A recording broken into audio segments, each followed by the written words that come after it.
We want to thank everyone for their patience in the delay that we had because of votes. We appreciate your coming back today, and I like to reward people being on time and doing what they're supposed to do. So I think we'll go ahead and ask Mr. Alford if he now would present his 5-minute testimony. Thank you, Mr. Alford. Committee chairs and distinguished members of this joint subcommittee, thank you for allowing me to testify today. I am President and CEO of the National Black Chamber of Commerce, which represents the fastest growing segment of American small business, Black-owned businesses. At the inception of the NBCC in '93, there were 300,000 Black-owned businesses doing $33 billion in annual sales. Excuse me. Today, there are more than 1.9 million Black-owned businesses doing over $138 billion in annual sales. This fantastic growth leads to a growing demand for a larger educated workforce.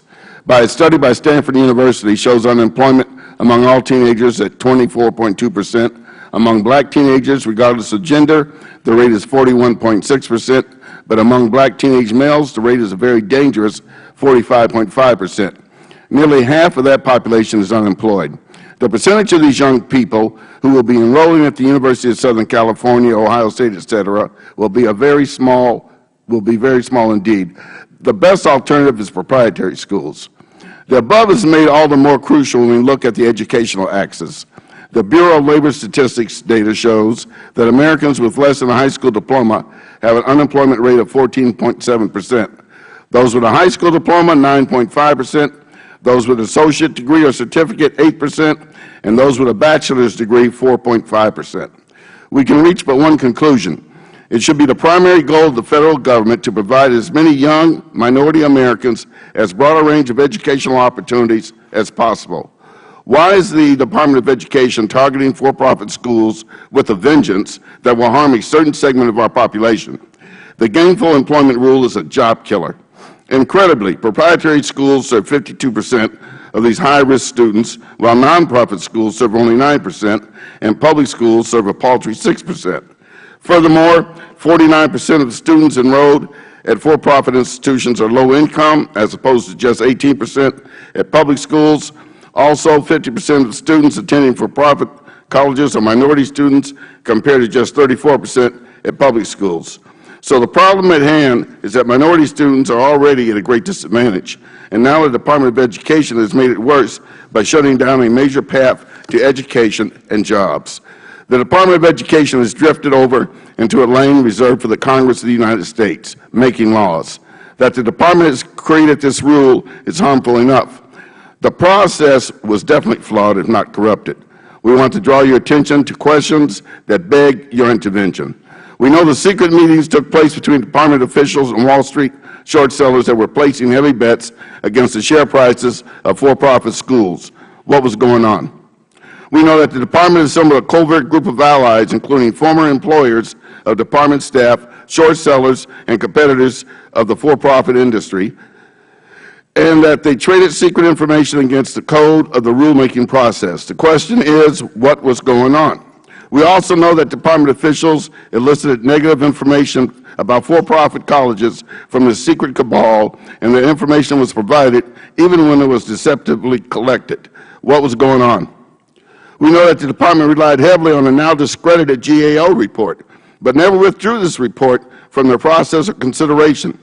What was going on?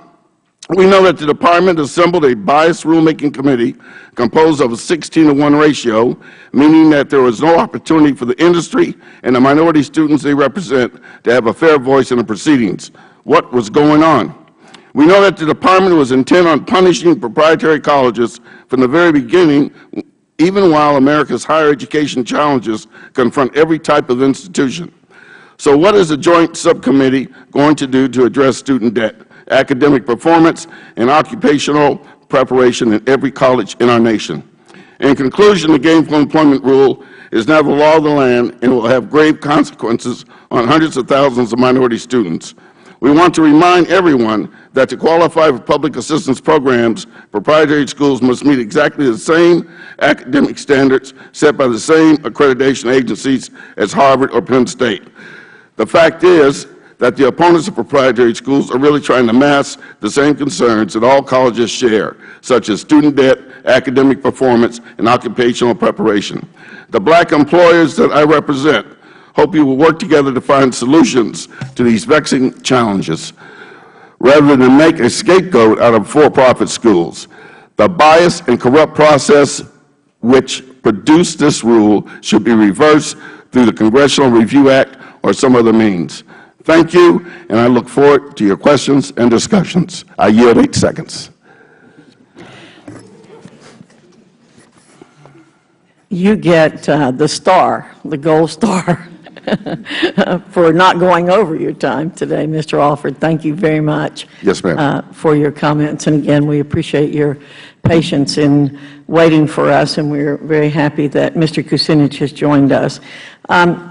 I just want to make a couple of comments, brief comments, and then I'm going to ask a couple of questions, and then we will take turns as members of the committee asking questions of the panel members.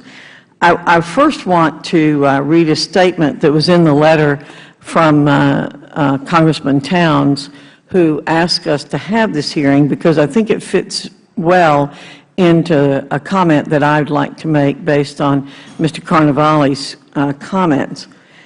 In Mr. Towns' letter, he says, Mr. Chairman, I know there is good faith disagreement as to whether the GE regulations as written are right or wrong, needed or not needed, but there's one principle on which we all should be in agreement, and that is a rulemaking that allows non-elected government officials to establish policy and have the force of law must be fair, unbiased, and transparent. And then he asked that we have this hearing as soon as possible. Mr.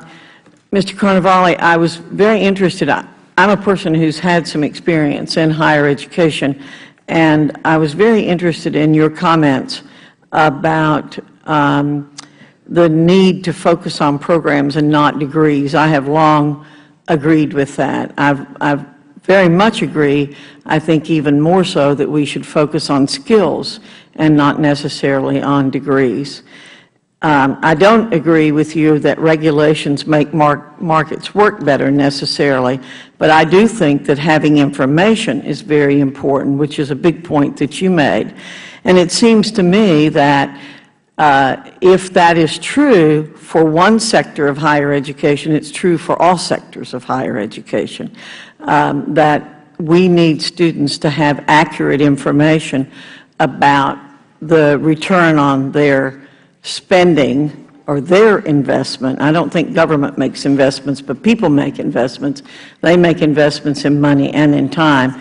And therefore, I think you made a great case for the fact that if we're going to have regulations like these, they should certainly apply to everyone. So I appreciate very much the comments that you made. Now I'd like to ask Dr. Cortez a question. As you know, the Department of Education recently made a number of changes to the final gainful employment regulation.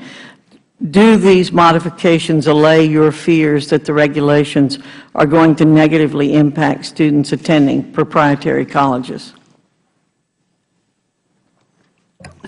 Chairwoman Fox, I do believe that even with the redefined rules, the rule itself is complex, difficult to manage from both ends, from our institutional ability to carry the task of identifying and getting the data correctly. I think it's also very difficult from the Federal side to really able to coordinate the ability to gather all the data and then having a matrix that allow them to determine and make decisions for institutions without having all the dots connected. So I do believe that the rule, although it's more flexible than it was in the original, it still doesn't have the transparency, it doesn't have the connection that is needed for us in the trenches as educators to be able to spend, as I said earlier, significant amount of time gathering data and not concerned about teaching and learning and providing the education that we need to our students we had taken significant amount of time at Berkeley College alone to try to gather the details that we need by July 1st to be able to comply with some of the rules that just came down. So I think the institutions in our sector in particular have been affected by this significant targeted way in that not all the institutions are treated equally, that it only, this GE rule is only applied to the for-profit institutions. I think it's unfair and not equitable. Do you want to say anything more about the Social Security Administration data that the Department plans to use? I mean, you touched on it in your comments, and we only have about 30 seconds, so let you keep that in mind. Absolutely. I think it's not only the privacy of the data and the confidentiality of Social Security information, but again, as I said earlier, I don't see how that database, along with the information that is being required, is going to be able to be managed in a way that will maximize the ability to make choices by the Federal Government to our institutions' welfare and well-being. Thank you very much. Mr. Kucinich, I'd like to recognize you for 5 minutes. I thank my friend, the gentlelady, Chair. I want to speak about the high default rates at for-profit institutions. Staff, could you put up display chart number 2, if it's available? Thank you. According to the February 2011 data released by the Department of Education, defaulters from for-profit colleges disproportionately account for 48% of student loan defaults across all higher education sectors. It's also true that 64% of the students at for-profit colleges are low-income minority students. Since these students are overrepresented at for-profit schools, they make up the majority of the default rates caused by for-profit institutions. Now, Dr. Carnevale, some for-profit colleges have argued that their high default rate is due to the fact that they disproportionately serve low-income minority students who are more likely to have financial stresses. And there's an assertion that that's the reason why you end up with so many defaults. But I'm just wondering if a more accurate description of defaults is that low-income minority students at these for-profit colleges are more likely to default because for-profit colleges have tuition costs that are in some instances 8 times greater than nonprofit public colleges, and thereby put those minority students who attend them in greater jeopardy just because of the sheer amount of expense and debt that they have to incur. I'd like your response to that. The social science on this is interesting and somewhat surprising, frankly, to me. We ran these numbers and expected to find, as we did, that there's a disproportionate effect on minorities and low-income students. But when you run statistical tests to figure out what the cause is, what comes through very clearly, and again, it surprised me, was that the cost and the low wage rate is the principal determinant of default. There does seem to be, in some ways, when data— You want to explain that? When you say cost and a low wage rate, what do you mean? That is, the reason people aren't paying the money back is they're not making enough money to do it, which I know is in some sense logical, but you never expect that in social science. So it was really very striking in the numbers. That is, people, the fact that people don't repay is because they can't repay. But you know, let's look at another variable here, which is a dependent variable, because when you look at the fact of the cost of the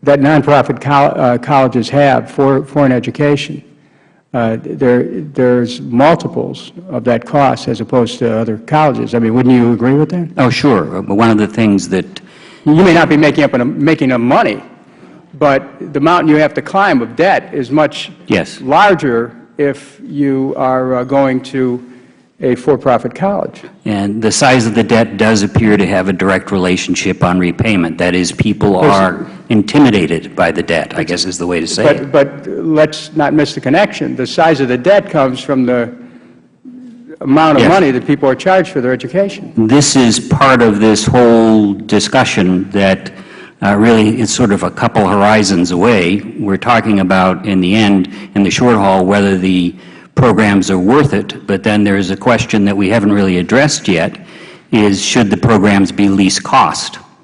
That is, you can get two programs that are essentially the same thing.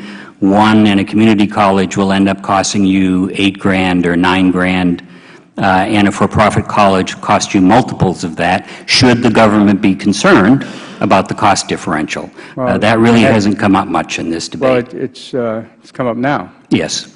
You brought it up. And I think that this committee is the proper forum for us to determine whether or not the low-income minority students who are experiencing these high rate of defaults are in a situation where they're boxed in by the extraordinary cost at for-profit colleges.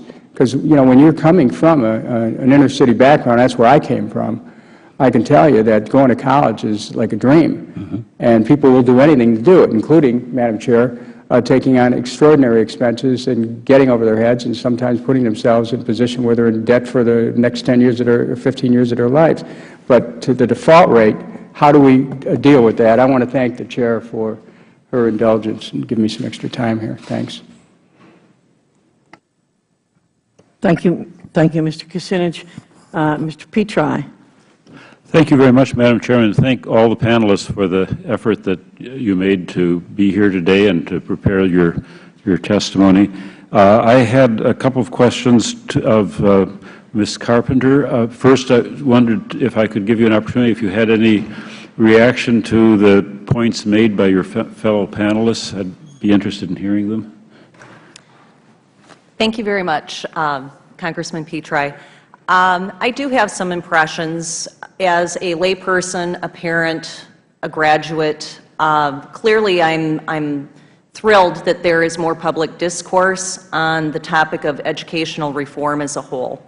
I think it's a vital vehicle by which Americans of all socioeconomic sectors in our society can use to attain their personal pursuit of the American dream. And given my experience in reentering the workforce in a dramatically changed economic environment, transitioning from an industrial age society, a more nationally oriented business economy to one that is far more global, more technologically advanced, clearly we're living in times of transition. And once again, as I stated in my testimony, we are now faced as a nation in addressing the appropriate responses in the educational forum to meet the demands and needs of our society and our economy. So thanks to all of you for giving very, very important consideration to what the best reform would be. Beyond that statement, I would really defer to other people who are more professionally invested in the process to speak specifically to the issue of what's before us for the gainful employment regulation.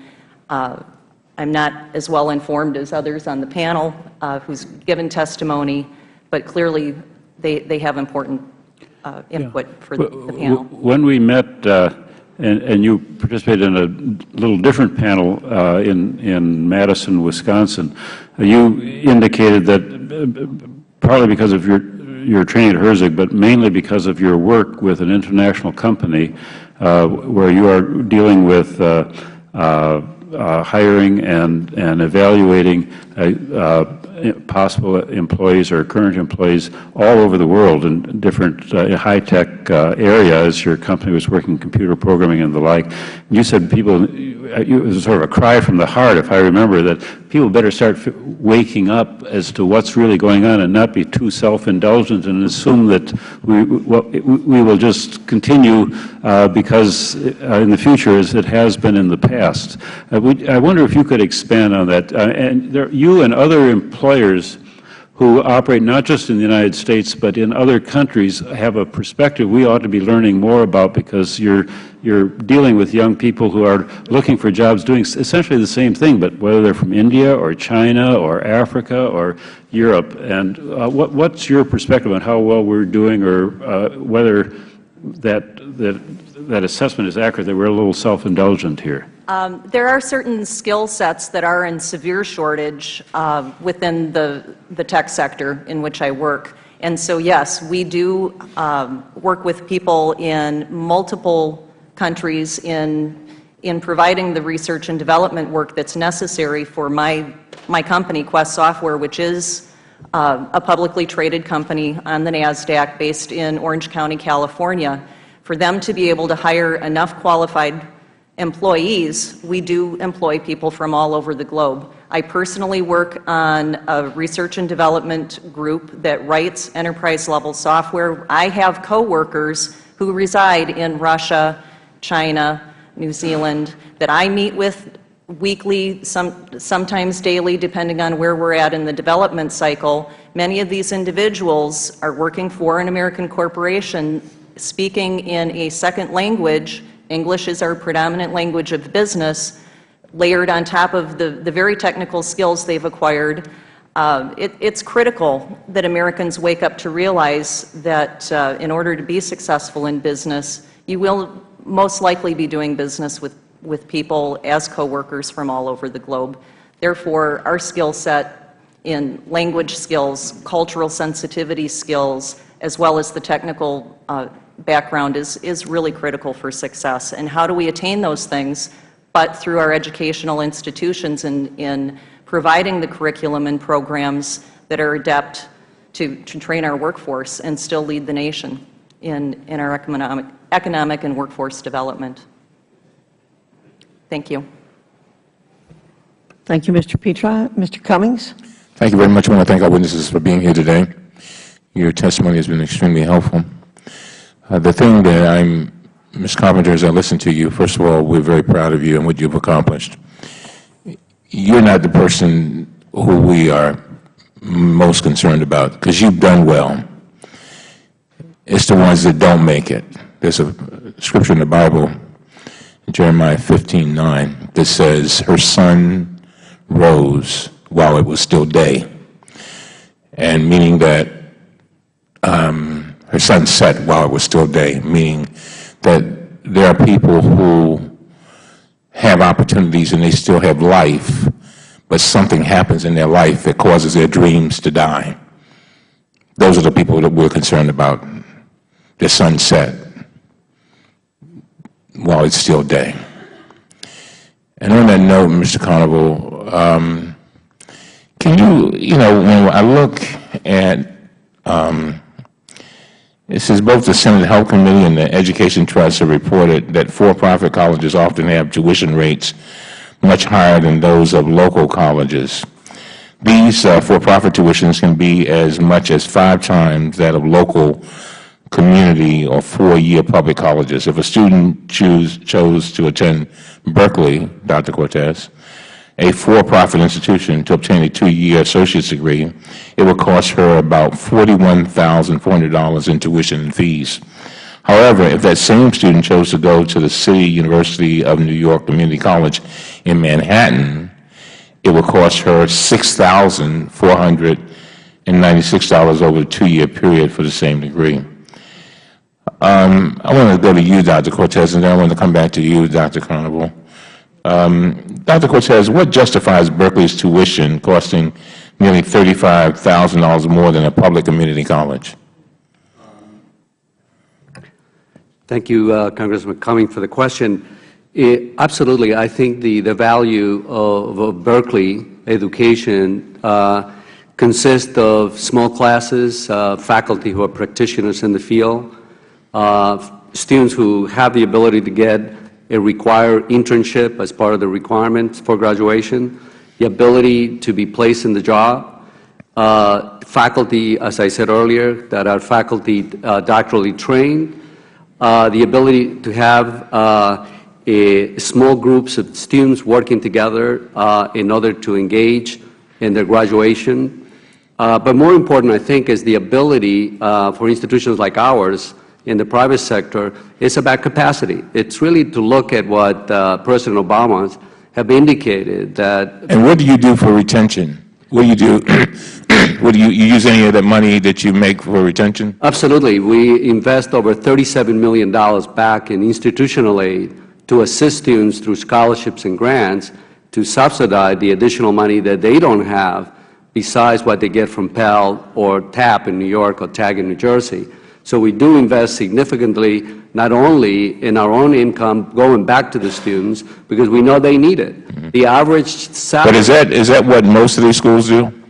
Well, I can only speak for my school. Right, and that's part of the problem. And I understand that, and I appreciate that. Sure. But Dr. Coz, as you described, much of your student population is being at risk, is that right? Absolutely. The majority of our students need significant remedial work. We instituted, for instance, this coming year, a bridge program that we allow students to take courses for a period of about 5 weeks. We don't charge any tuition. It's almost like a trial period. We allow the students to make sure that they don't get into loans, that they're not paying tuition. But 51% of your students take on riskier loans, do they not?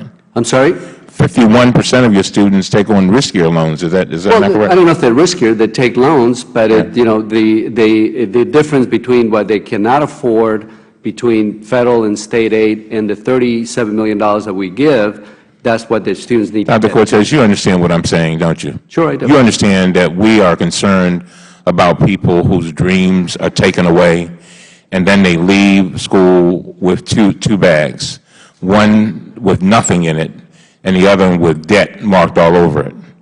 And then their dreams are not deferred, but they are killed. You understand that, right? Well, I understand. I can't. And it's a whole lot of them. So, I hear people talk about minority students and how they feel so happy that all these opportunities. But for every one that graduates, there are 7 or 8 that's fallen by the wayside. And in many instances, never to return to college. Never. Right. That's criminal. Criminal. Absolutely. I think I'm a product of a public school, New York City education, and I'm a product of a community college. So I can speak from real life experience. I do believe that what we do in our sector, we take students who are so much at risk, we're able to get students to a point of graduation. I'll give you an example. In the great city of Newark, New Jersey, with dropping the high school dropout rates of over 50%, if we can get 4 students out of 10 to graduate from that great city of Newark, we're doing a tremendous service to the city of Newark, because those 4 students, without Berkeley, in that vicinity, in that local area, will not be going to college, because they cannot go to a community college. They're not going to the private institutions or the publics, because there's capacity. Thank you, Madam Chair. And the other 6 are left in debt. No, they're not. Well, what happens to them? They're not. They either do not, they not continue. They have to go back to work. Many of them have to exist by working. So the debt is extinguished? No. Many of the students who enter will be able to complete. If I give the example of the 4 that graduated, the other 6 will be able to come back and return and finish their degree if they were able to come back. Thank you, Madam Chair. Thank you, Mr. Cummings. Mr. Meehan. Thank you, Madam Chairman, and thank you for the opportunity to participate in this hearing today on this. I think we all share the concern of trying to assure that the funds that are forwarded to the students are repaid, but I'm struggling with the issue here in which we are treating the for-profit institutions in one way, and we aren't really analyzing this same effect in the not-for-profit institutions. I, for one, have benefited from a number of college students who are volunteering to work in my office because they can't find jobs. And yet they are tens of thousands of dollars in debt. And so if we're going to use a standard, I'm struggling with the regulation. We've now come up with rules, and we are going to determine, we're going to hold people accountable to a standard. Mr. Carnival, I know you've discussed this a little bit and tried to look at this issue. Is it fair for us to hold the not-for-profit institutions in a different category than the for-profit if we're making these analysis on a year-by-year basis first? And then second, a lot of kids come out, they struggle for a year or two, and then they get that first job. I mean, should we be doing this the next year, or should we be waiting 3 or 4 years to make this calculation? The regulation essentially gives the institutions 4 years. That is, so it extends over a fairly lengthy period of time, and the calculation in terms of loan repayment allows 10 years for AA in some college, 15 for a BA, and 20 for selected programs like dental programs and so on. So in that sense, it is not one of the ways, I think, especially the amended regulation here, the way to think about this, truthfully, is the brunt of this is aimed at program improvement. The penalty part of this is very marginal, frankly. It's only 2% of the total. It's capped at 5%. This is essentially a device for moving programs toward higher labor market value, is in the end what it is. The other point, and is raised by Mr. Cummins, is that it is true the institutions get 3 strikes on this. The students just get 1.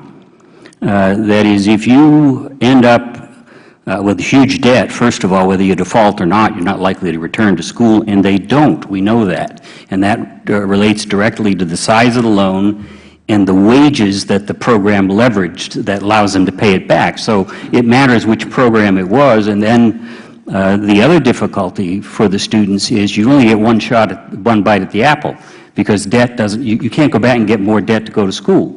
Okay. Mr. Alford, would you respond to this? Because I think that I have experienced, as I've visited institutions across the range, from community colleges to my universities to some of the schools and, you know, the for-profit schools. Many of the students in the for-profit schools are non-traditional students. In fact, this is one of the real opportunities they have, where somebody's reaching back to them and saying, I'm going to give you a chance. I'm going to give you a skill that you can then take and find a way to gain employment in a very, very difficult market. And what I'm concerned about is the potential that this higher standard may lead a situation where those kinds of schools will say, fine, we are going to now stop reaching back to that student who's the least traditional, who's the toughest reach, because that's the most likely to fail. Let's just go find the safe middle. Cherry pick. Participate in that. So would you please tell me what your perception is? Yeah, I think it would have a devastating consequence on the people I represent, our businesses who try to hire people from these communities. There's 2 big problems with my constituents. One is management trainees. Our more successful businesses scour this nation looking for good, educated black talent. Secondly is the labor, the lower level. Drugs. Can't pass a drug test, and that's a requirement for any insurance policy. So those are the 2 major problems. And one thing that's unfair too, sir, private for-profit schools have higher tuition because they don't have Uncle Sam and the state government and local governments giving them subsidies, tax-funded money. It's unfair to have a graph that shows all this high tuition, but they don't charge that much. If you put the tax subsidies in there, they'd probably be more expensive than for-profit schools, playing with numbers. Thank you for making that point, Mr. Alford. Madam Chairman, my time has expired. Thank you. Thank you, Mr. Meehan. Mr. Brawley.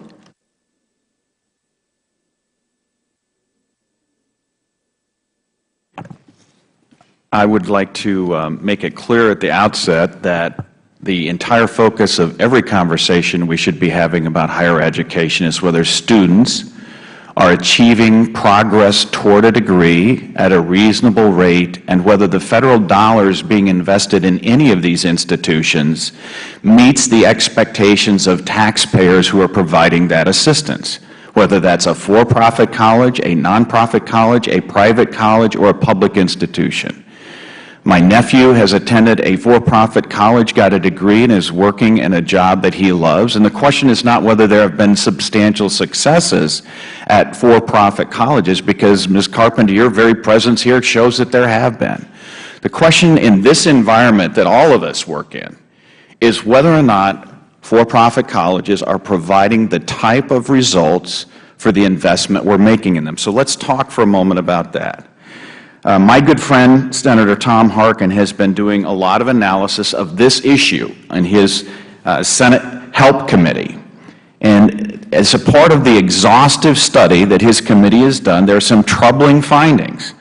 One of them is that 63.4% of associate degree students at publicly traded for-profit schools and 58% of bachelor degree students at these schools drop out within a year. And that almost every single one of those students, more than 500,000 in 1 year, are left with substantial debt. And that a 4-month stay at a for-profit school can leave a student with $4,000 to $11,000 in debt. Now, these are the facts. Even though for-profit students make up only 10% of all higher education students, the schools receive 25% of Federal student aid. Even more alarming is the fact I mentioned earlier that 48% of all student loan defaults come from students who attend for-profit colleges. And in many states, that rate is greater than 50%. Mr. Carnival, are you familiar with the data that I've just cited? Do you believe that the sector that we're here talking about today, which has done good things by your own testimony, is doing a good job at being stewards of Federal tax dollars given those results? I think the evidence is, when you get past the anecdotal evidence, and there's anecdotal evidence on both sides, that is, they're wonderful stories. We heard Ms. Carpenter today, and they're awful stories. The data, which is more comprehensive, says quite clearly that there is an issue here with public funds. That is, the government doesn't want to buy planes that don't fly. In this case, since the promise is an educational program to get you a job at a sufficient wage to pay back the cost, in this case, there's a very substantial share of programs that simply don't do that. And those are highly concentrated in for-profit institutions at the certificate and AA level, frankly.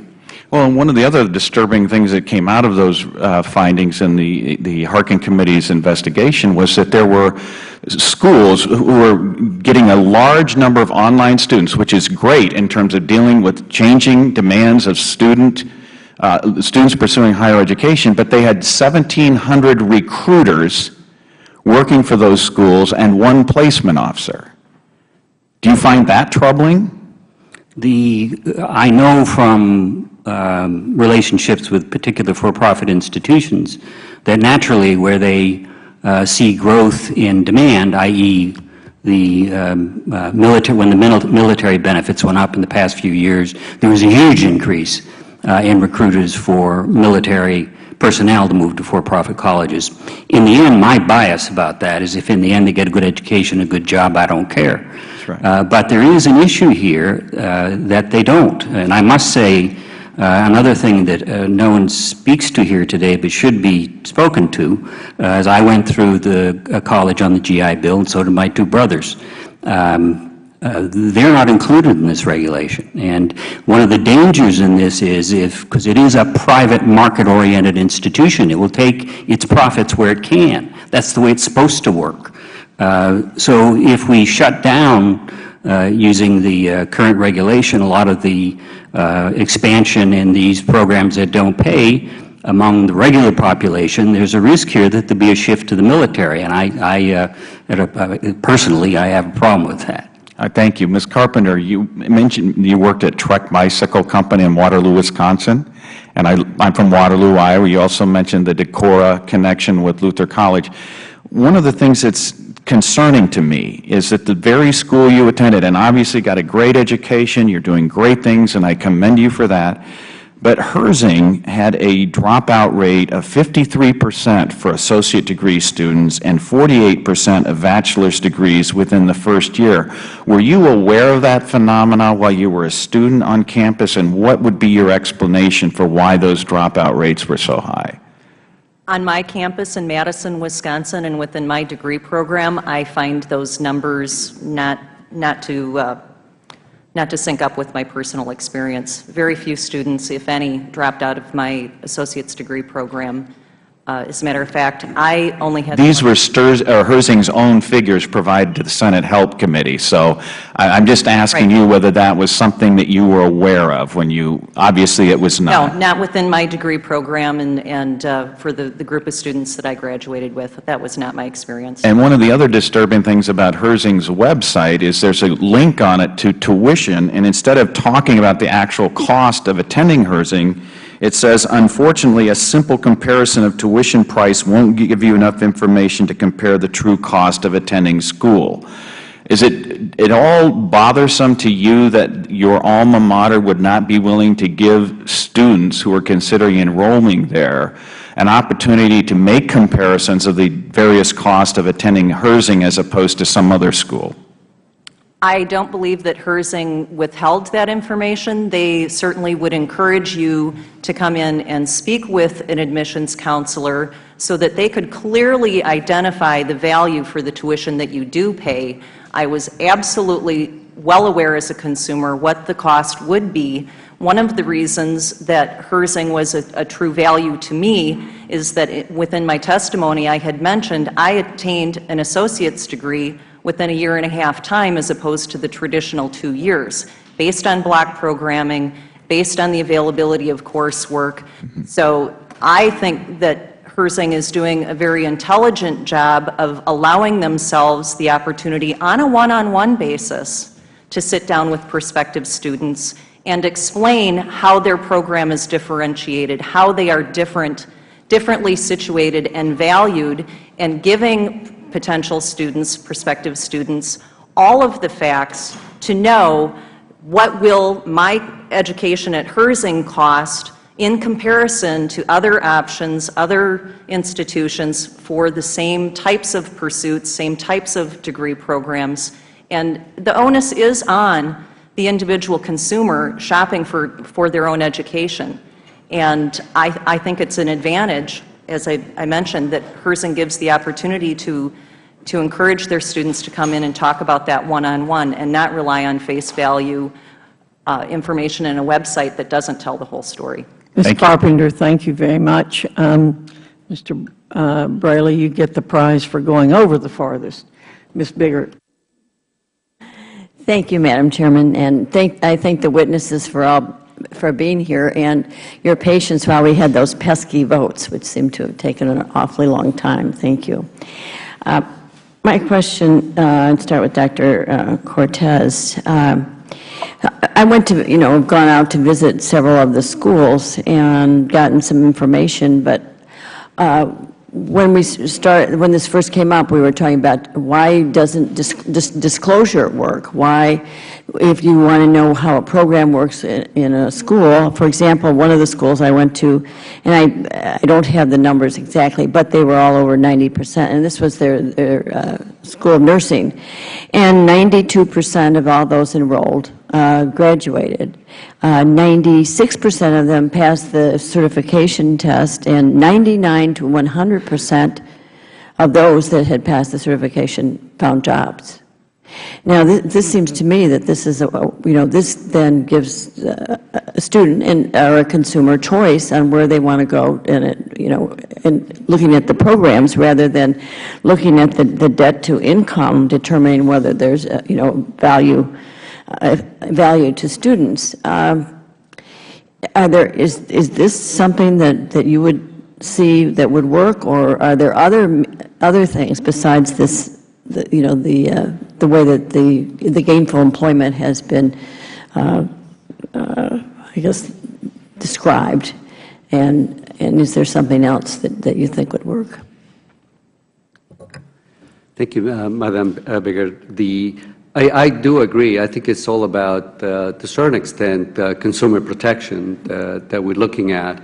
If you look at Berkeley College today in our website, not only you'll get the full tuition clearly stated, we have every single indicator of graduation rates, debt to default rates. We have by degree, each degree, the level of graduation. We believe that transparency is very important in our sector.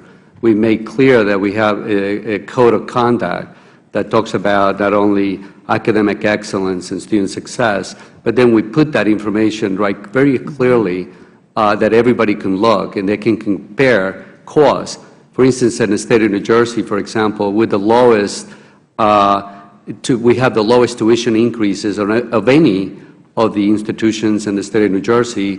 And in fact, we have one of the lowest tuition of all the private institutions in New Jersey, which include, of course, Princeton and other private institutions. We have the lowest tuition rates. So we do very clearly look at making sure that our students get the information they need to make. One of the things that really impressed me, too, at these schools is how they worked with the local businesses, Right. And what they were able to, so that they were able to find jobs for the students, and they had the colleges had a rapport with these businesses. Could you address that? Yes, absolutely. We work very closely with the industry and the advisory from the corporate sector. Every degree has an advisory board. So that means that for fashion management or for accounting or finance or marketing, we work very closely with the business community for two reasons. We want input to make sure our curriculum is up to date, that we look at the changes in the global economy to make sure that we're training our students to get into the marketplace. But more important, we're making connections with them in order for our students to get the internships that I mentioned earlier, and also for the ability to get them placed once they graduate.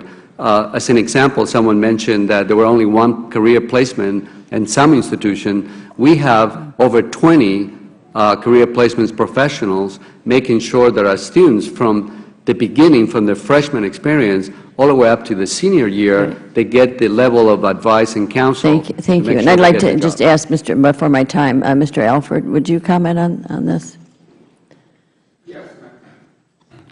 Yes, ma'am. I think our biggest concern, National Black Chamber of Commerce, is the whole process of this and the singling out of for-profit schools.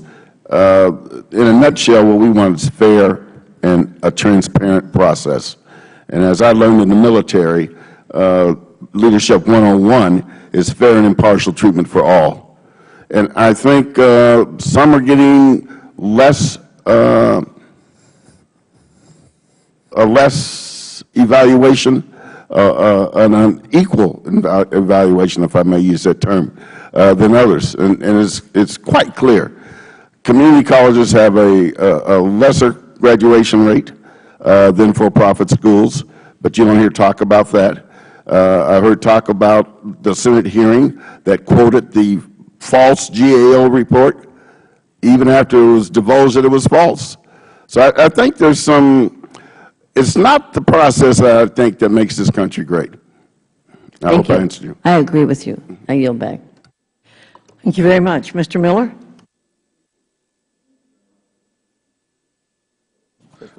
Thank you very much. I should go to button pressing school. For holding this hearing, Madam Chair, and I want to thank the witnesses for testifying. Ms. Carnevale, I think that you sort of set the stage when you talked about the changes in the economy and in the workplace and in the requirements that have taken both up and down in terms of where you would get your degree and certificates and the rest of that. And that's why many of us have been very strong supporters of the for-profit sector in higher education, and believe that they do fill a need for many students, certainly adult students as they originally started, people who had to work full-time and also try to secure an education to acquire new skills or a new job or what have you that they saw on the horizon, but sort of like the old saying, friends don't let friends drive drunk. I have a lot of concern about a sector that I've been an advocate for a very long time in my 37 years on the committee, that we've got some outliers here that are giving real heartache to the American taxpayer. And you can keep saying, or not you, Mr. Carnevale, but the panel and other members can keep saying that somehow this only applies to for-profit. It doesn't only apply for for-profits. Of the 55,000 programs, as Mr. Hinojosa pointed out, 37,000 are in public institutions, and 5,000 are for nonprofit, and 13,000 for-profit. And for the public institutions, they're there because this is the first president that raised issues about the completion rates of two-year institutions, which are abysmal. They're outrageous. But the suggestion that somehow this is just targeted for-profit. I was one of those that went to the administration and said that their original ruling was wrong. But the point is that this is the question. Then the members of the panel suggested that this high standard will force people to leave the field or to cut out non-traditional students. This high standard is that 35% of your former students are successfully repaying the principal on their federal loans in their third and fourth year after they leave the school. What if you're a used car dealer and you went to the bank and said, I want to borrow money, but 70% of my customers are going to default? I don't think you get a loan from the bank for your used car business. But if you're in this business, 70% of your customers might default, and you're okay for the taxpayer to put up the money. And you only have to meet that in 1 out of 3 years. 1 out of 3 years. And there's no penalty until you really screw up. And this is a burden that apparently this industry just can't suffer. We're talking about maybe 2% of the programs are going to be implicated here. And I suggest, and as I had suggested to the industry, you might want to look internally and think that you got some outliers here that you should have dealt with within the various associations here.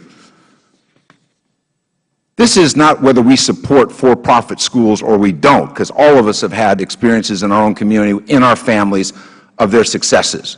This is about what's going on with respect to the taxpayer. Mr. Alford, you asked about what's going on with the department and how they came about this rule. I just say anecdotally, I don't know, we have an investigation going on what happened with short sellers and not with the Inspector General's office. I'd say that if the Congress had listened to the short sellers prior to the financial collapse, maybe this nation would be in a different place today. But I want to ask what's going on with an institution that says that they're going to double the volume of their private student loans, as Corinthian College did, to $240 million, and they expect 55% of their private loan dollars to end up in default. And their default rate on federal student loans doubled between 2005 and 2009 to 21%. And they recently told their investors, not the public, told their investors that they're going to manage their default rate by pushing borrowers most likely to default into deferments, forbearance, and income-based repayment. I want to know what's going on there. I want to know when Bridgeport Education buys a college, it takes the price of the amount of money spent on education from $5,000 to $700 per student. I know there's great savings in the Internet, but at the end of that process, 64% of their bachelor's degrees and 85% of their associate degree students are withdrawing from that institution. What's going on? Because when they withdraw, they've already given over part of their Pell. They've already given over part of their student loans. Their account's running down. I want to know what's going on when that same institution then, which gets 86% of its money from the federal taxpayers, has 30% profit and 30% on marketing. I want to know what's going on at the ATI Career Institute in Texas when the state work board found that 300 of their employed graduates had no jobs at all, and 427 graduates were not employed as the institute reported they were, and the state cut off all of their WIA funding, but they're still eligible for Pell Grants and for student loans. I want to know what's going on. I want to know when the repayment rate for 4 out of 5 of the profit schools receiving the most Pell Grants on the GI Bill is 37% and 31%. I want to know what's going on. It's not a question of whether I support private schools, for-profit schools or not. We sit on this side of the dais on behalf of the taxpayers who are on that side of the dais. And that's why we have these inquiries. And that's why we have a rule that probably does not much more than develop a lot of information. And I think it will cause some people swimming at the bottom of the pool to swim a little faster to try to stay off the bottom. But I think that's a minimum. That's a minimum that we can ask as members of Congress on behalf of the taxpayers. Madam Chairman, if I just might say, I would just say this. We also want to ask what's going on when Indiana, Illinois, and California and Florida have joined to look at for-profit institutions there. Indiana Attorney General asking questions about institutions. Florida investigating 8 institutions on violated the unfair business practices. Iowa, student default rates. Kentucky, job placement, recruitment practices. Massachusetts, recruitment practices and student loan practices. Mr. Miller, as you There's know, an obligation that runs to us, and I appreciate as you know, you very can, generous with the time, and I appreciate you can put whatever your comments are in the record. I've Dr. seen Rowe? the record. It doesn't do so well there. Thank you. But I appreciate the offer. I think I won't give a speech. I'll try to ask some questions. I gave the speech already.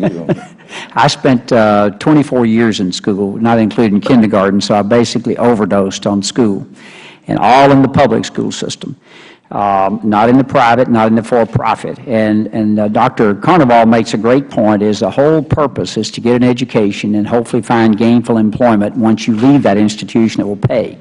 If the argument is here that it's too expensive to go to school, I couldn't argue with that more. I served as a foundation board president at the college where I attended and helped to raise money to help educate people that were lower income, as I was when I went to college. But to give you an example, if the gainful employment rule is to be applied to everybody, I looked at Georgetown, a great university, just before I came here. $41,000 is a tuition and $58,000 to go there for a year. If you get a job teaching school somewhere after that's over, you can never pay that back. If you're a police officer in Johnson City, Tennessee, where I'm from, you can never pay that back.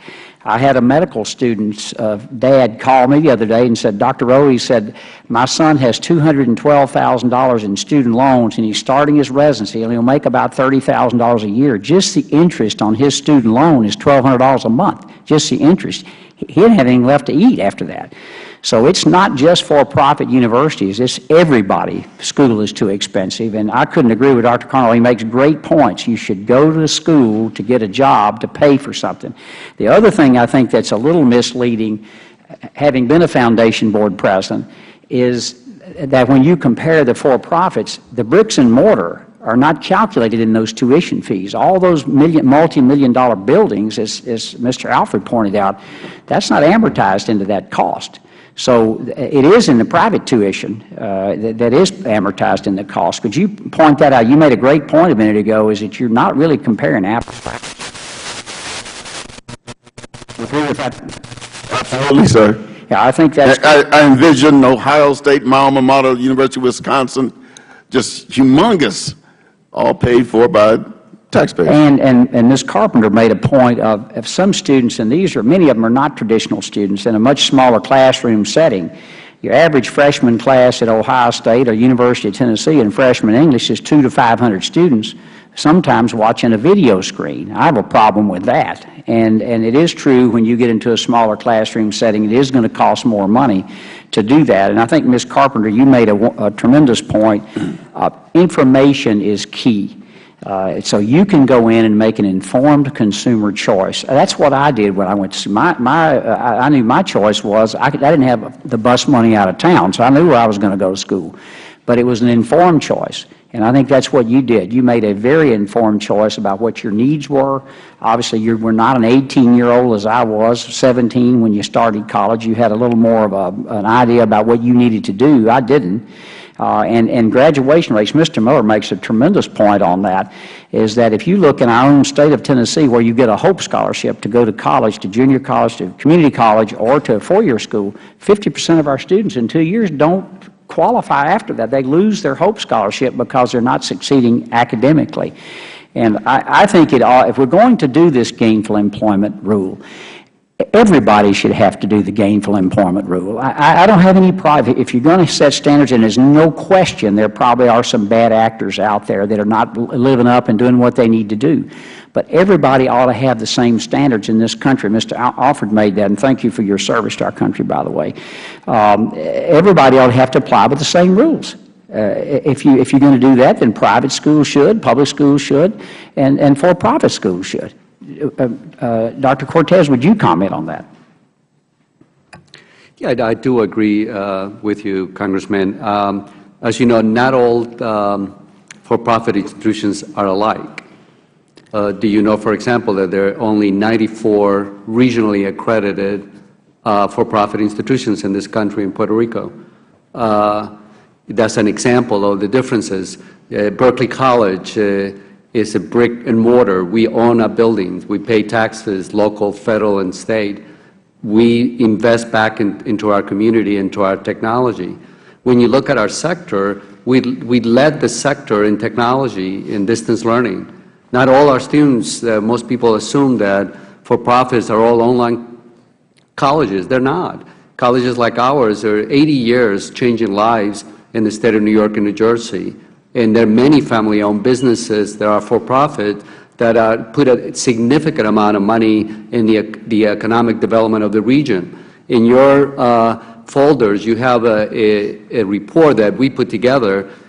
In New York, Berkeley College, and in New Jersey, we have invested in economic development over $223 million in a given year, both about economic support to the economy, jobs, student expenditures, building, construction. Those are the impacts that the private sector institutions are offering. It also offers access and choice for students, as you did when you chose your institution. The students come to us because they see the flexibility, they see the quality of many of our institutions, and they see the ability to get degrees that they cannot have in other places.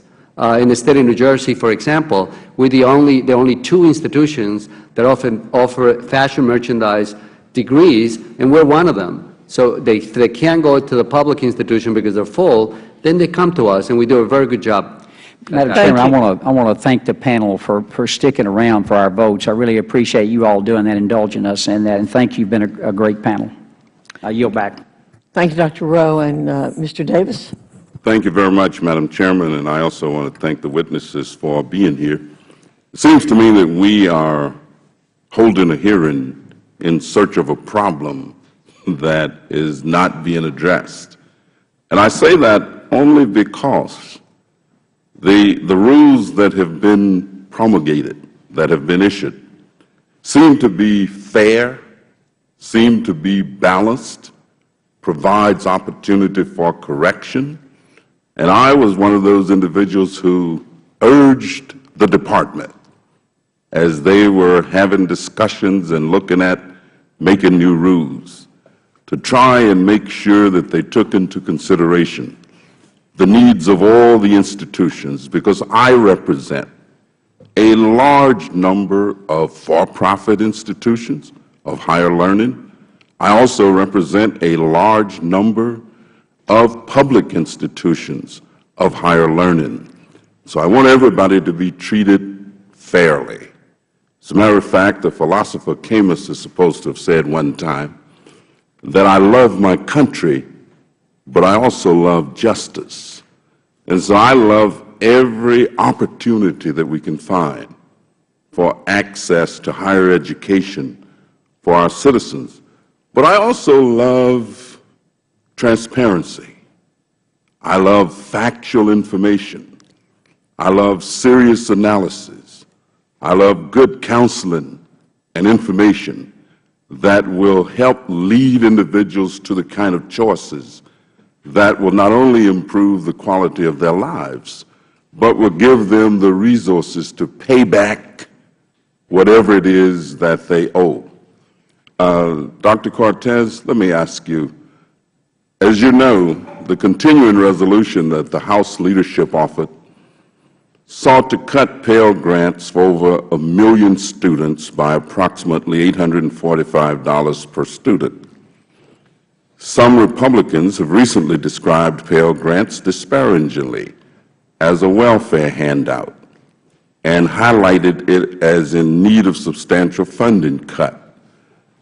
How important are Pell Grants to your students, and would a loss or reduction in Pell Grants harm access to higher education for your students and those who attend your institution?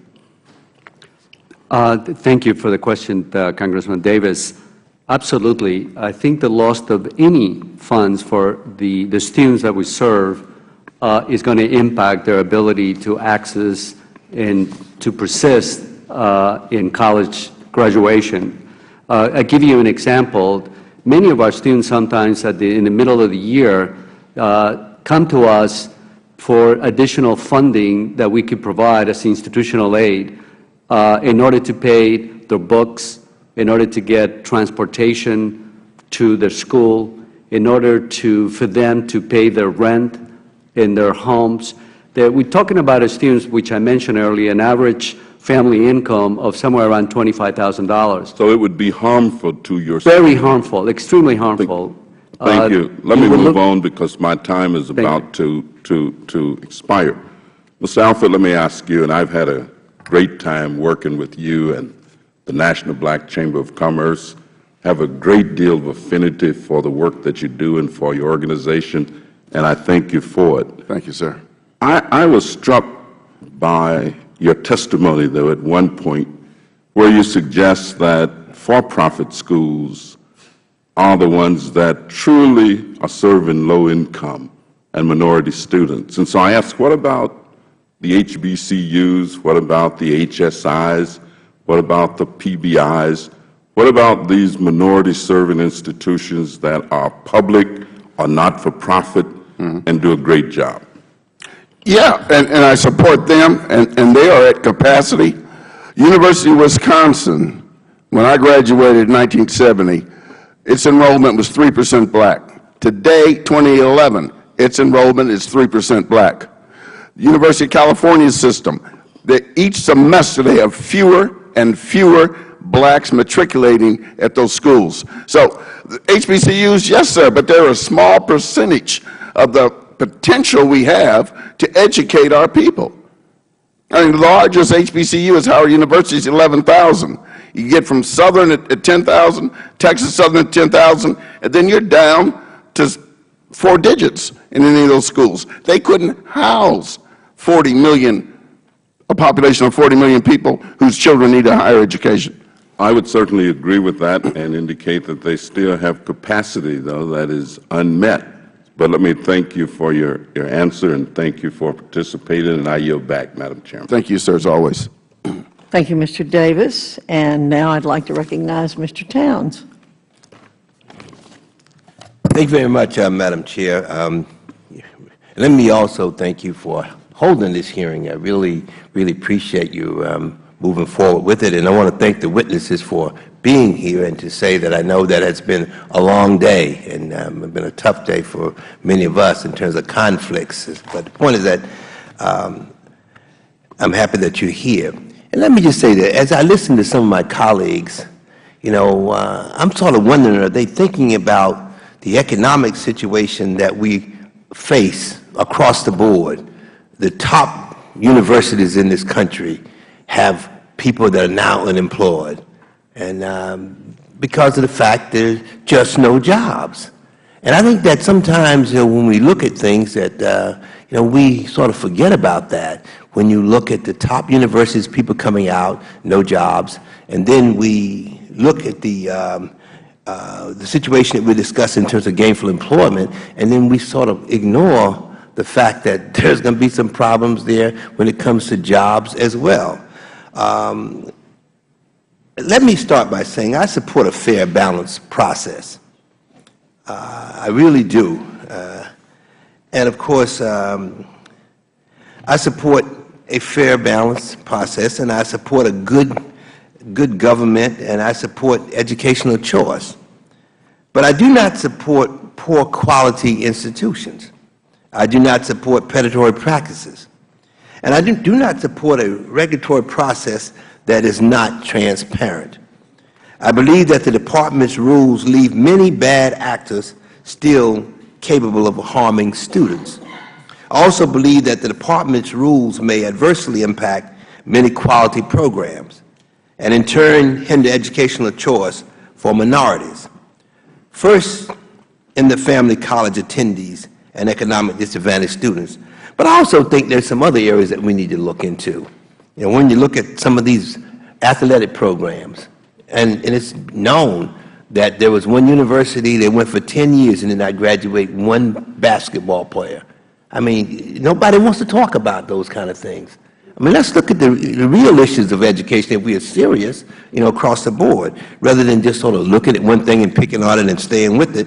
You know, I'm also not certain that the process which the Department came to the rule was entirely fair and balanced. I'm not convinced of that. I heard some of my colleagues saying it was fair and balanced. I'm not sure of that.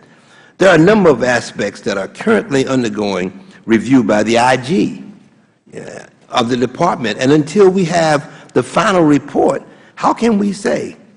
We won't be able to say it. I don't see until we get that information. So I'm just sort of cautioning my colleagues. Mr. Alford, let me just sort of raise this with you very quickly.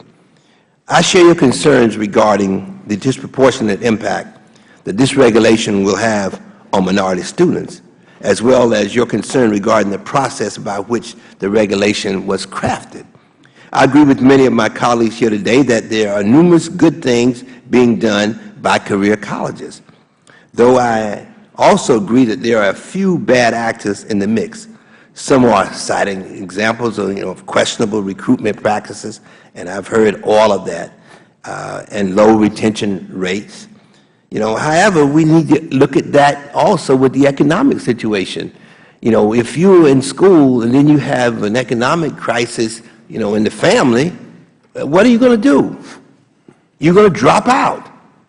I mean, so I think that sometimes we just look at these things and we sort of look at them with tunnel vision. And I don't think we can do that. I think that we need to look and highlight in terms of a lot of people that as a result of these institutions have been able to go on and live a very decent life and make a major contribution to many people. And I think we should not forget that. So, Mr. Alford, what do you suggest that we do real quickly? I think we need to go back and review this in a fair and transparent process, one that's open. I think when a short seller writes an article, subprime goes to college, and he's talking about the gainful employment rule, how they're going to make this happen and they're going to make big money, I think something's wrong with that. And that same individual can go into the inner circle of a federal agency and talk to executives of a federal agency and make suggestions. Talking about Mr. Eisman, it stinks, and something should be done about that. I think we need to go back and punt and reevaluate this. Right. My time has run out, Madam Chair, and I would like to just ask unanimous consent that the statement by Mr. Alcee Hastings from the State of Florida, that his statement be included in the record. Without objection. Thank you, Mr. Towns. You're back. Mr. Bishop?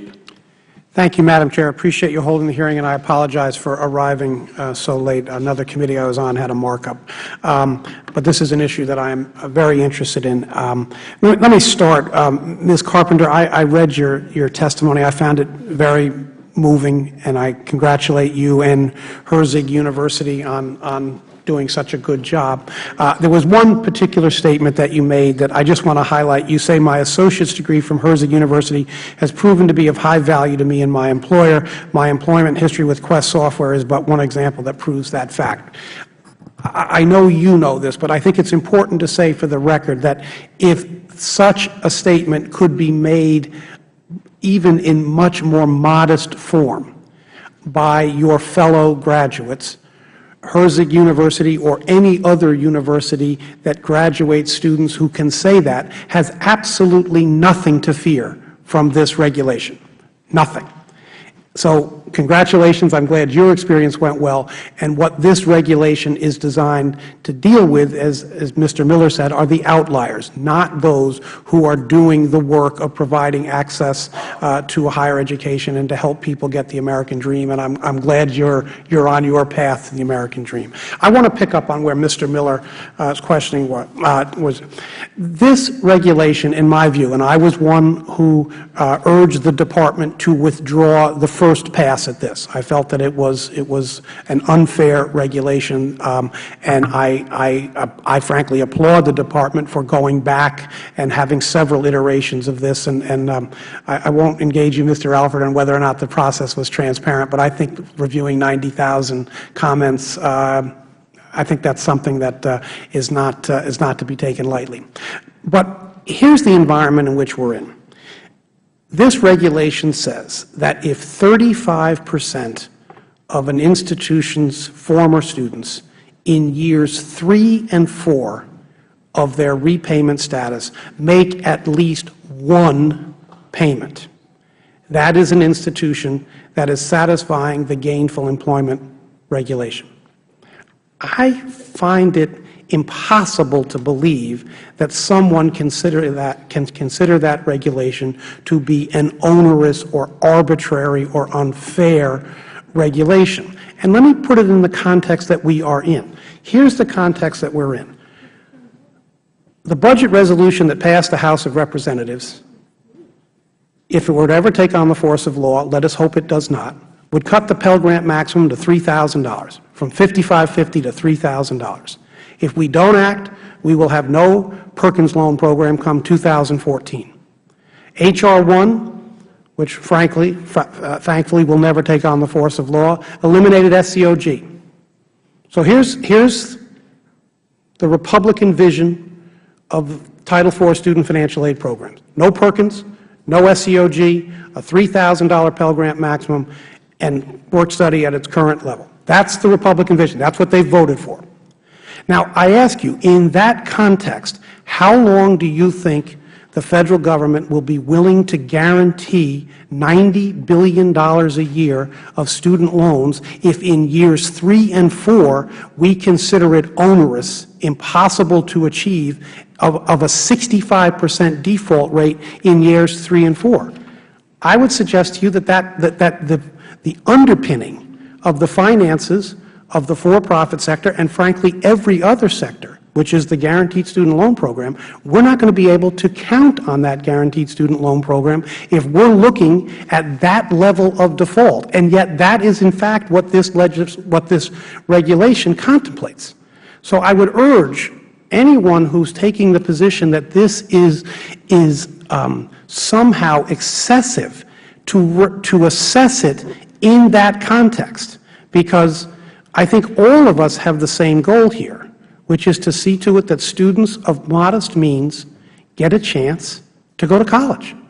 I'm a former college administrator. I'm a former financial aid director. I've spent my entire adult life dealing with the issues of access and affordability. They mean a great deal to me. And I'm very fearful that if we're not careful stewards of taxpayer money, then that money is going to go away. And so I view this regulation, frankly, as a modest means of the Congress and the administration discharging its responsibility to be careful stewards of taxpayer money. So I just would ask you to look at it in that sense. Let me then go to, I'm sorry, my time has expired, Madam Chair, and I appreciate your indulgence. Thank you. I want to thank you, Mr. Bishop.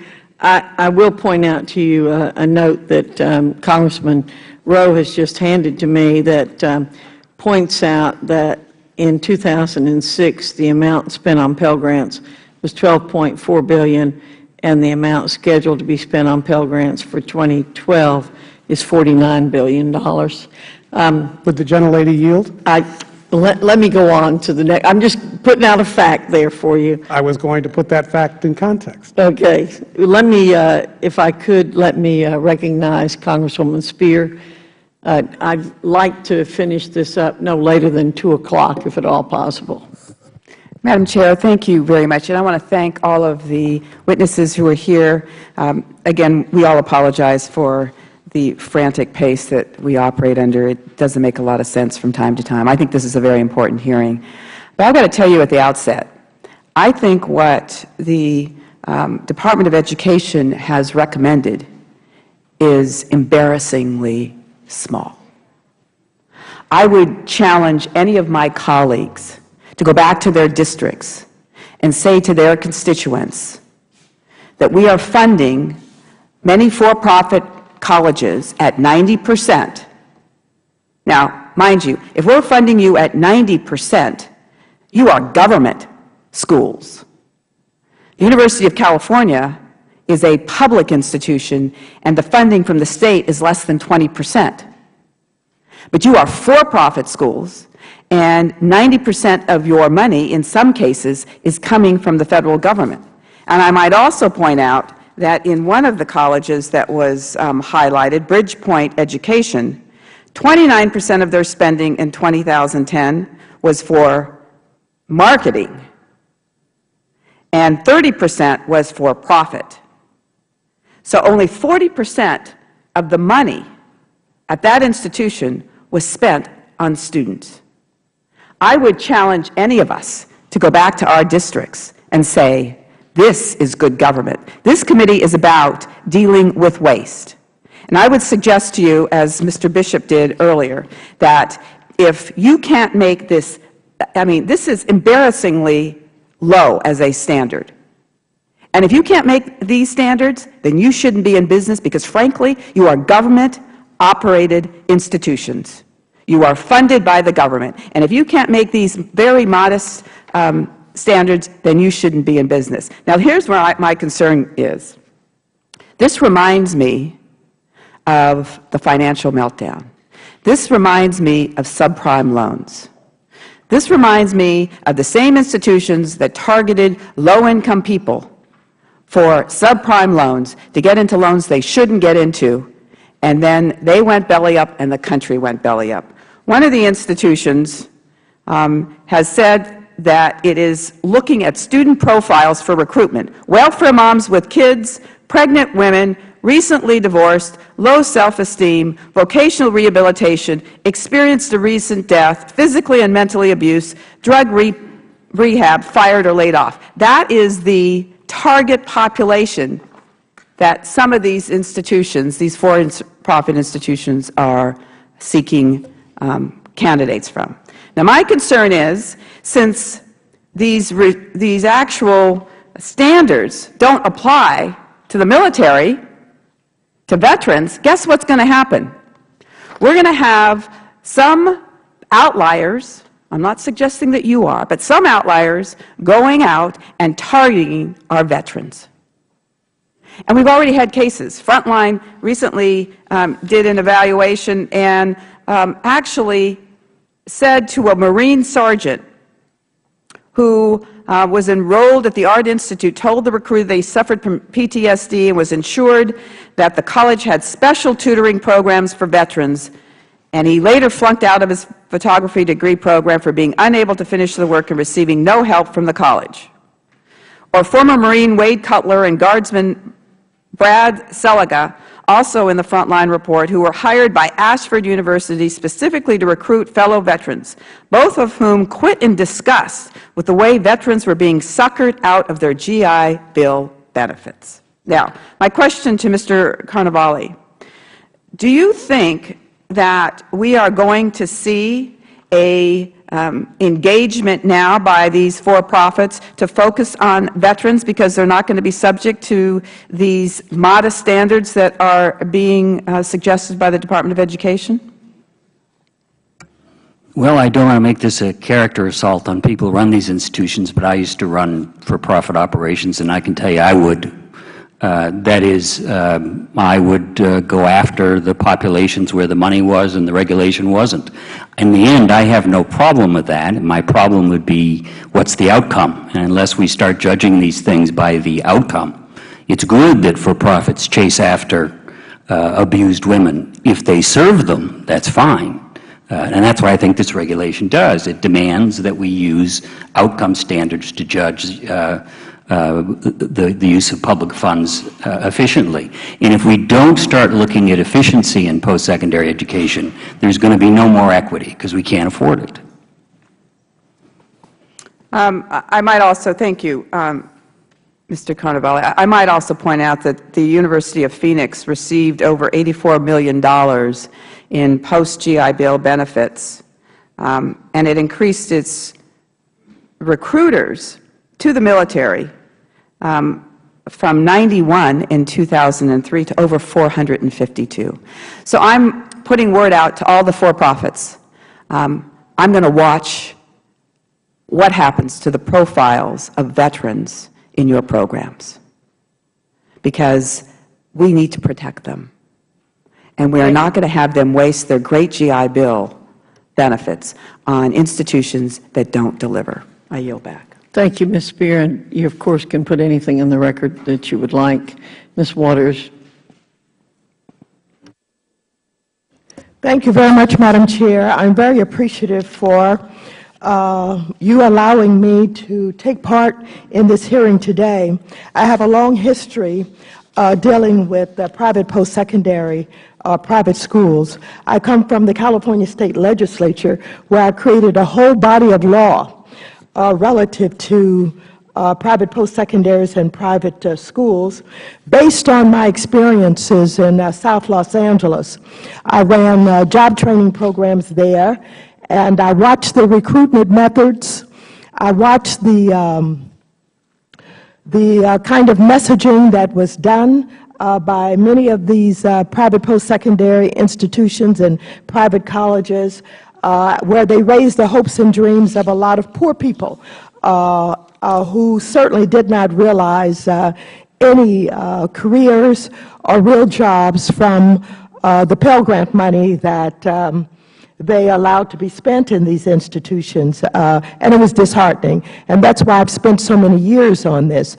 I do believe that this potential scandal is going to be bigger than the subprime housing meltdown scandal, where many of our homeowners were tricked into mortgages and loans that resulted in foreclosures. I have, over the years, involved myself with any number of these institutions, Corinthian, ITT, Kaplan, on and on and on, and the record is replete with what they have done. I take particularly exception to this messaging that talks about how well you're doing for minorities, and how if you are not offering opportunities for minorities, they're not going to be able to be educated or to have careers or jobs. I think, Mr. Alford, you stated that gainful employment regulations will harm minority students. But students attending these institutions are already being exploited. Students at for-profit institutions represent 12% of all higher education students, 26% of all student loans, and 46% of all student loan dollars in default. How would you propose that we protect these students from being saddled with debt and low prospects for job opportunities? And how is it that these very, very mild conditions of gainful employment that was just described by Ms. Spear is going to harm the private school industry? Mr. Alford. I have a lot of relatives that have grown up in your district, and those who received education, many from for-profit schools, are doing well, raising families and living prosperous lives. Those relatives of mine around 73rd and Hoover and going further into South Central who did not receive education are either dead, in jail, or on welfare. Education is the key. So I don't think hurting an opportunity, a vehicle to educate someone, is a productive thing to do. I don't know what you just said. I was listening for some facts. I thank you for sharing with me that little vignette about what happened in It your was family. real, ma'am. It's real. But you have no facts. So it does not resonate at all. I want to ask a little bit, well, I have something here. I understand there's been a lot of talk about the rulemaking process. I would like to submit the list of program integrity negotiators. For the record, the negotiated rulemaking included several different types of stakeholders, all of whom stood to be impacted by the rule. The following communities of interest were represented: students, consumer advocacy organizations, 2-year public institutions, 4-year public institutions, private nonprofit institutions, private for-profit institutions, college presidents, admissions officers, business officers, financial aid administrators, regional accreditators, national accreditors, workforce development officers, lending community representatives, test publishers, and state higher education officials. I'd like to submit that to the record. Without objection, Ms. Waters, and I will point out to you that your time is up. Thank you very much. I appreciate the opportunity. I'm sorry I was not, Madam Chair, able to get into all of this discussion about short selling because I really do want to reveal something about what is taking place in that whole area. I yield back the balance of my time. Feel free to put other pieces in the record. We have all done our best to express our appreciation to the members of the panel for the disjointed hearing that we had today. We appreciate your being with us on a Friday afternoon. Some of you came from long distances, and we understand the hassle of coming here to Washington anytime, but particularly when you come from long distances and I don't know if you're going to try to get away on a Friday afternoon, but we do want to thank you very much for coming, and I hope you will return sometime under a little more relaxed situations. And with that, the committee stands adjourned.